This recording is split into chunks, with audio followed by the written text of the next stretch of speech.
Within 4 minutes, the same man scored 2 goals. The first was the most infamous act of cheating in the history of football. The second was, by popular vote, the most beautiful goal ever scored. One was a lie told with a fist. The other was a work of art. The same player, the same afternoon, the same 2 hands. And here is the thing almost nobody tells you about that day. Neither of those goals was really about football. To understand why, you can't begin on a football pitch. You have to go back 4 years to a war fought at the bottom of the world over a handful of cold, windswept islands that most people in Britain could not have found on a map. In the spring of 1982, Argentina was ruled by a military dictatorship. The economy had collapsed, prices were doubling and then doubling again. And in the shadows, the generals were waging a secret war against their own people. Anyone who spoke against them could be taken in the night, kidnapped, tortured, and never seen again. By some estimates, as many as 30,000 people simply vanished. The country called them the disappeared. The generals were losing their grip. They needed something to make the people forget. A distraction big enough to drown out the screaming. They needed an entire nation to look the other way and cheer. So they found a reason. On the 2nd of April, 1982, Argentine troops stormed ashore on the Falkland Islands. Islands Argentina calls the Malvinas and has claimed as stolen territory since the 1800s.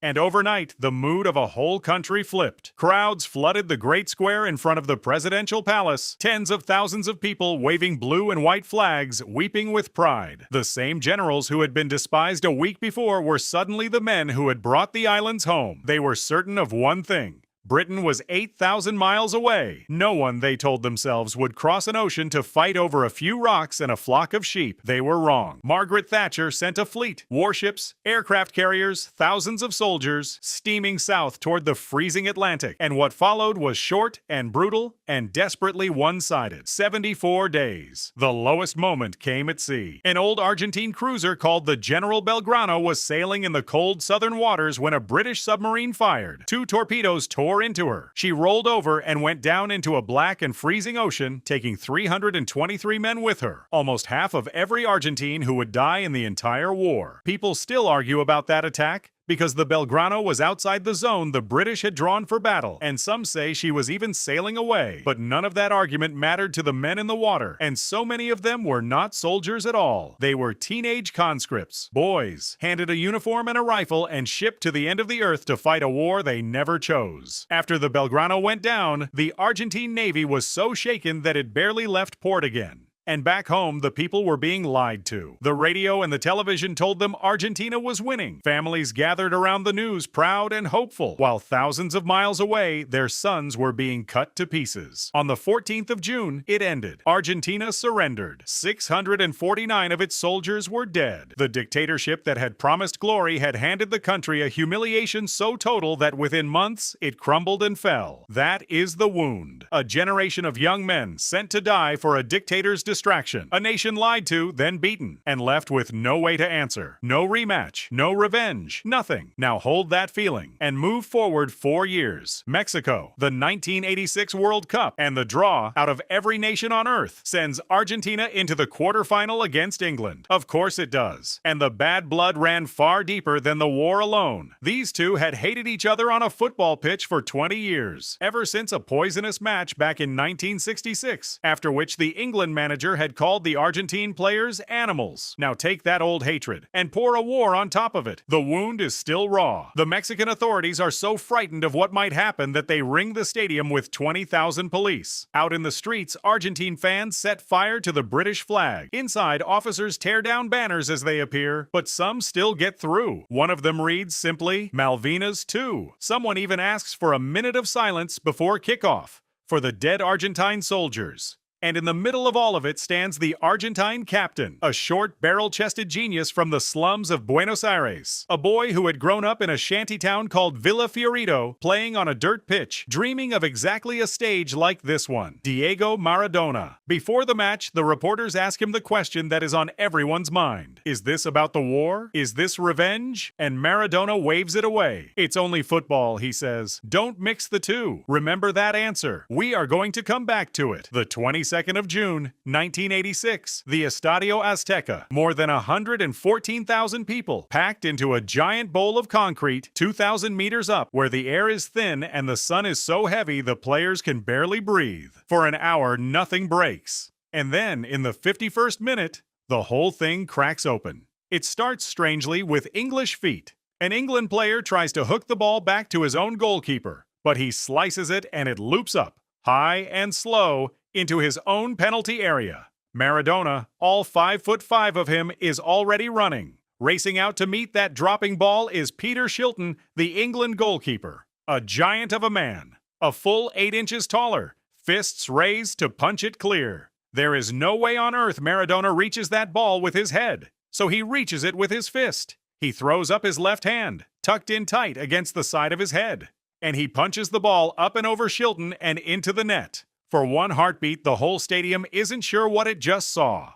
Then the England players erupt, spinning round, arms in the air, jabbing furiously at their own hands. But the referee, a Tunisian named Ali bin Nasser, is already pointing the other way. He didn't see it. His linesman didn't flag it. The goal stands. And watch Maradona in that moment, because his own body gives him away. He doesn't sprint off in joy. He half turns, glancing back at the referee, at the linesman, checking. Will they let it stand? And then he wheels away and screams at his own teammates to come, quickly, hug him, celebrate, before anyone has the chance to change their mind. After the match, a reporter asks him outright, "Did you handle it?" And with the smallest of smiles, Maradona says the goal was scored a little with the head of Maradona, and then a little with the hand of God. And that is how it was christened, the hand of God, the most shameless piece of cheating ever caught on camera, named with a wink by the very man who did it. And then, 4 minutes later, he does the other thing. The 55th minute, Maradona collects the ball deep in his own half with his back to the English goal 60 meters away from it. 2 England players close him down, and he just turns and goes. He spins between the first two as if they are standing still. He surges forward, past Beardsley, past Reed. He shrugs off Butcher. He glides around Fenwick. He pulls the great goalkeeper Shilton off his line, sells him one last feint, and slides the ball into the empty net. From the moment he turns to the moment it crosses the line, about 11 seconds. He has just beaten half of the England team by himself, running almost the full length of the field on a bumpy, broken pitch that should have made the whole thing impossible. On Argentine radio, the commentator doesn't describe the goal so much as come apart at it, screaming, asking what planet this man could possibly have come from, thanking God, sobbing live on the air. And here is the detail that tells you everything you need to know. England's own striker that day, Gary Lineker, said afterward that when the ball hit the net, he felt like applauding, that it was simply impossible to score something that beautiful, that Maradona was the greatest there had ever been. In 2002, the world voted it the goal of the century. A French newspaper called Maradona half angel, half devil. And in the space of 4 minutes in the same shirt on the same patch of grass, he had been exactly, perfectly both. England threw everything forward.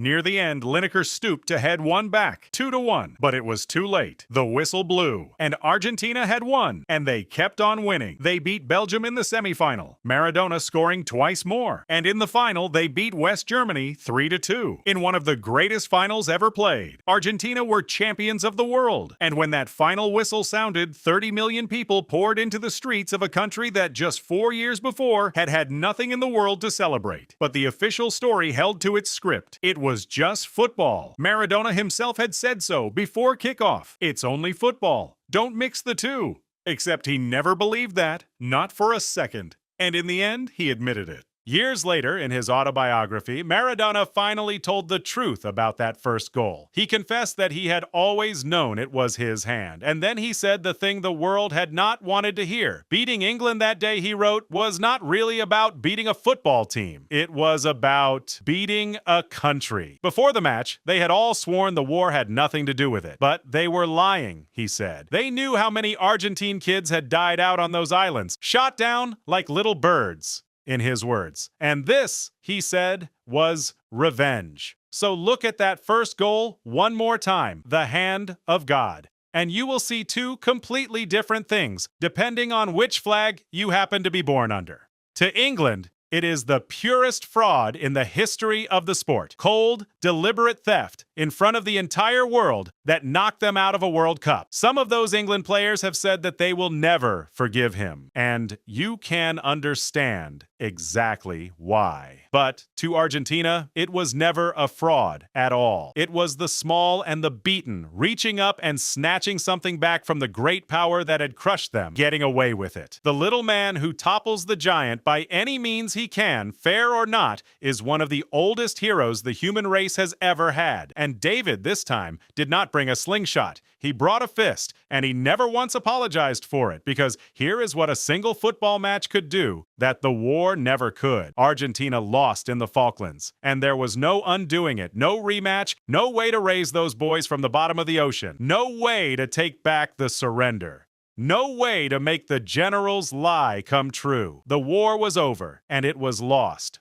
Forever. But for 90 minutes, on a football pitch in Mexico, a broken and humiliated country got to stand in front of England one more time, and this time, win. The same afternoon. 2 goals, 2 completely different truths. Maradona did not just win a quarterfinal that day. He gave a grieving nation the one victory it had been denied on the battlefield. And he handed them both halves of an ancient story. How the powerless beat the powerful. With genius when genius was enough. And with a fist behind the referee's back when it wasn't. He died in 2020. And in Argentina, to this day, people still talk about those 4 minutes the way other countries talk about the wars that they won. Because in the only way that was ever left to them, that is exactly what it was.